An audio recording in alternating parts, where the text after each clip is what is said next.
let's talk in a minute about what is. I think we have two real problems that we're really facing that we need to talk about that actually are happening. So what is happening? Two things. There are two things happening.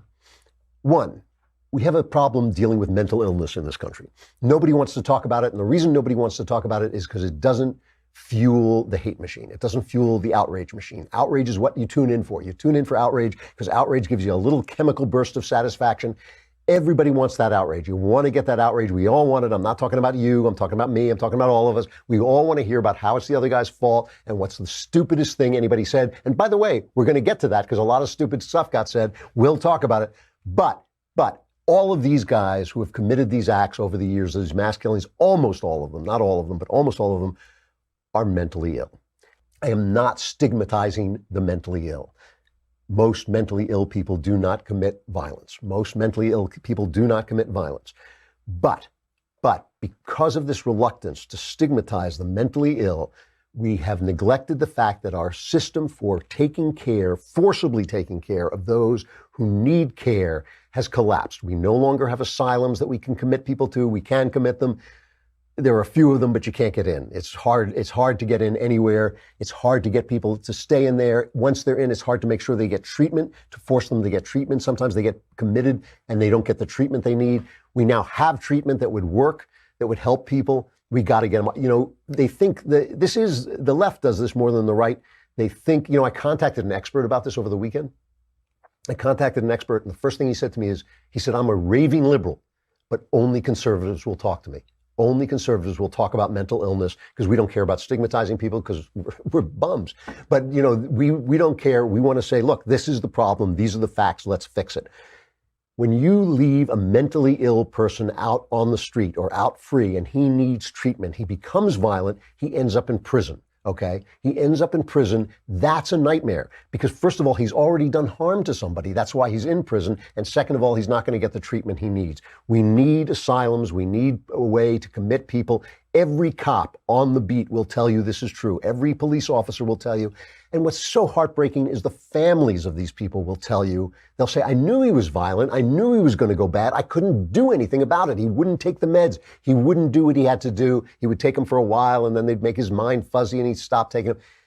We all know this needs treatment. And because the left won't stigmatize them, what they say is, well, they'll say, well, 30% of people are mentally ill. You go, what do you mean 30%? Well, they can't sleep at night. They worry too much. That's not mentally ill. It's mentally ill when you think Martians are living in your fillings and telling you to kill people. That's the kind of mental illness I'm talking about. Plenty of sane people have killed Jews because of anti-Semitism. But the guy who did this in Pittsburgh, he was also crazy. And you don't know, this is something we could work on together. You do not know. Even anybody who is anti-Semitism is a hatred of God. The reason people hate Jews is because they hate God, because God used the Jews as a doorway back into the world. They remind us of this. They have inculcated much of our moral system comes from Jewish thought. That's why we hate them. We blame them for killing Christ because they represented all of us in the Christ drama. Christ himself, a Jew. All Jews. People always quote these lines from the Bible.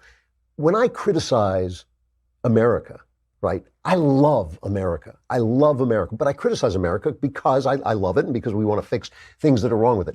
When the Russians call me up, as they have occasionally done, and ask me to go on their TV shows, or recently I got asked to be in a documentary that was going to be made by a guy who was sympathetic to Russia and was basically being made for a Russian audience, I refused. Why? Because when I criticize America in Russia, that's saying something different. When you read the Bible and people say things about Jews, you're listening to Jews talking about Jews. That is different. It is not anti-Semitism. It is not hatefulness. When Jesus says, hey, you guys, you're messing up here, he is a Jew talking to other Jews. So don't tell me that this excuses some kind of foul hatred against Jewish people. It does not. Jesus was a Jew. Everything about Christianity blossoms out of the soil of Judaism. So, we have the second problem we have is, but what I was going to say about that was basically evil people have done things without being crazy. But this guy was crazy. We need a system for dealing with it. The other problem we have is this. 8% of people are progressive radicals. I would guess 90% of the media, maybe that's overdoing it, 85% of the media are part of that 8%.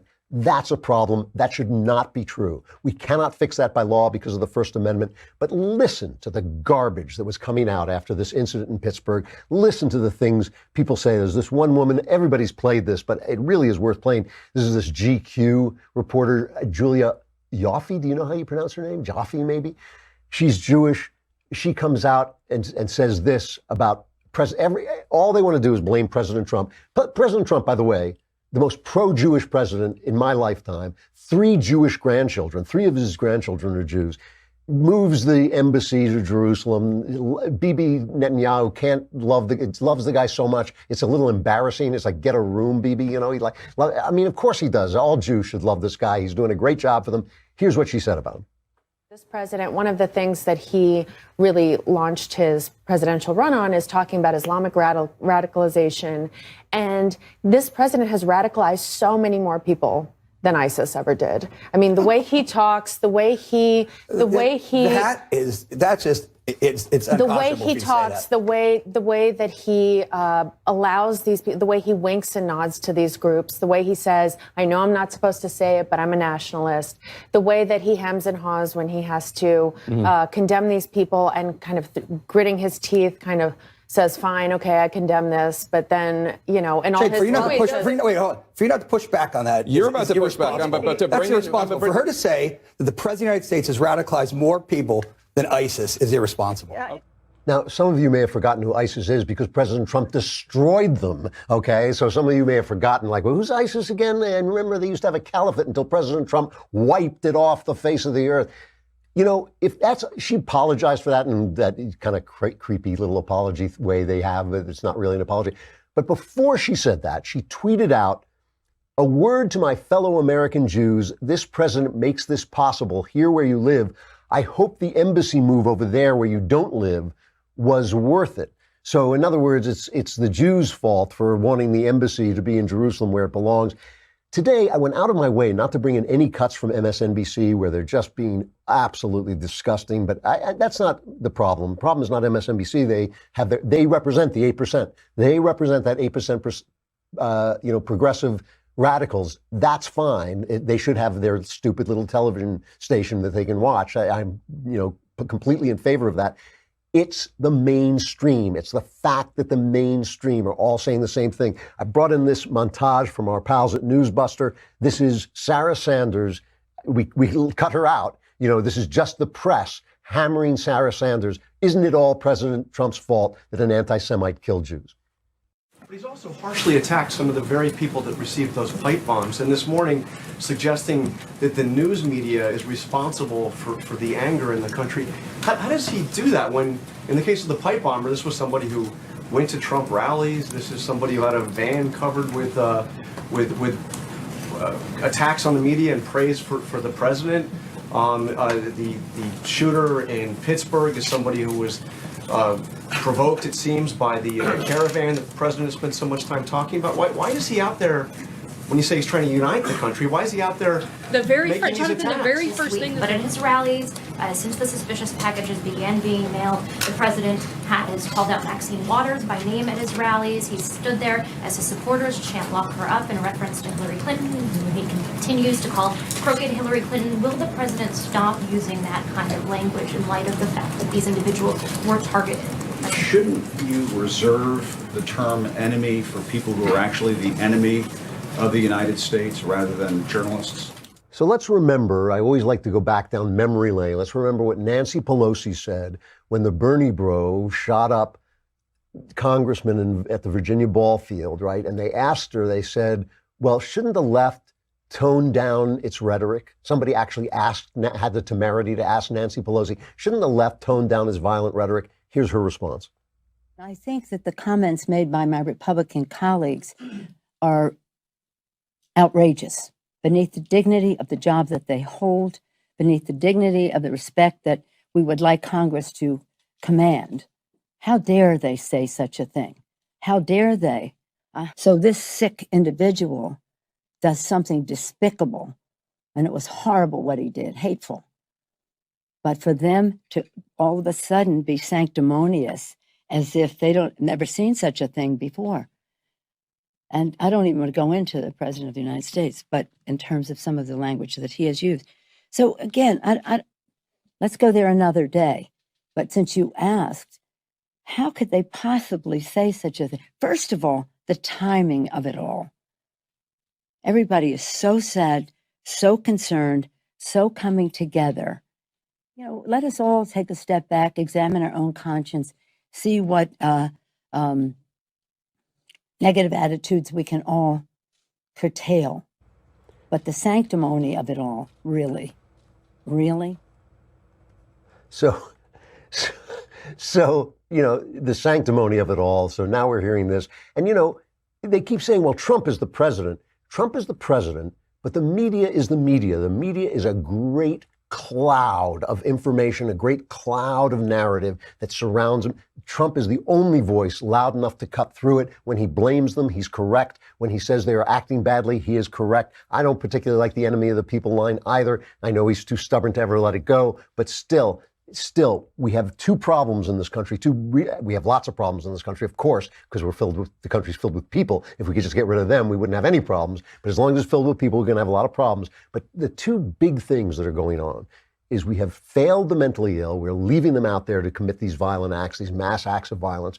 We have failed them. And the other is that 8% of the people dominate the media, dominate the narrative.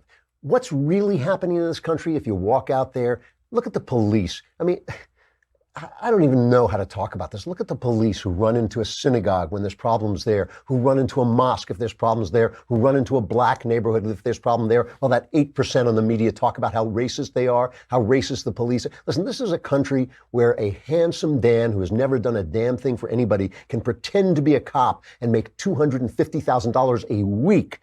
But our real cops who make considerably less than that a year, right, show up for all of us. They show up for all of us, no matter who you are. Why? Because it's America. Because it's America. Who healed the shooter? Who healed the shooter after he went after the Jews? Jews. Jewish doctors rushed to aid him. Why? Because they're Americans. Because this is America. This is what it's like. What I saw after this atrocity, and it is an atrocity, and anti-Semitism, every time one of you guys, it's not you guys I'm talking to, but every time somebody writes me and tells me what a cuck I am for standing up for the Jews, or tells me, this Bible line, forgives their hatred and all this stuff. Look, this is a real evil thing. It is the devil's flagpole. It always has been the way the devil announces himself with it. It's always with anti-Semitism. But what's really happening in this country is President Trump went and gave a speech after this. And whatever he says, it's not enough and it's no good and everybody's going to attack him. But he's standing in the heartland of the country. He's standing in Illinois. He's standing with a bunch of people. Some of them may have never met a Jew, and they're cheering for him. Just play what he said. This evil anti-Semitic attack is an assault on all of us. It's an assault on humanity. It will require all of us working together to extract the hateful poison of anti-Semitism from our world. This was an anti-Semitic attack at its worst. The scourge of anti-Semitism cannot be ignored, cannot be tolerated, and it cannot be allowed to continue. We can't allow it to continue.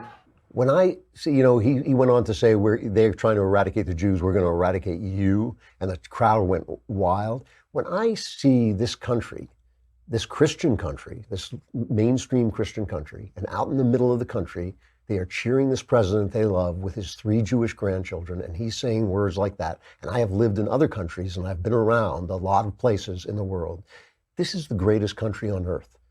You have if you are here, you have won the lottery of life. It doesn't mean it's perfect. It doesn't mean everybody's great. It doesn't mean there's no bigotry and all this stuff, but this is an incredible country. That's what's happening here. What is happening here is America, which is a blessing. It is a blessing.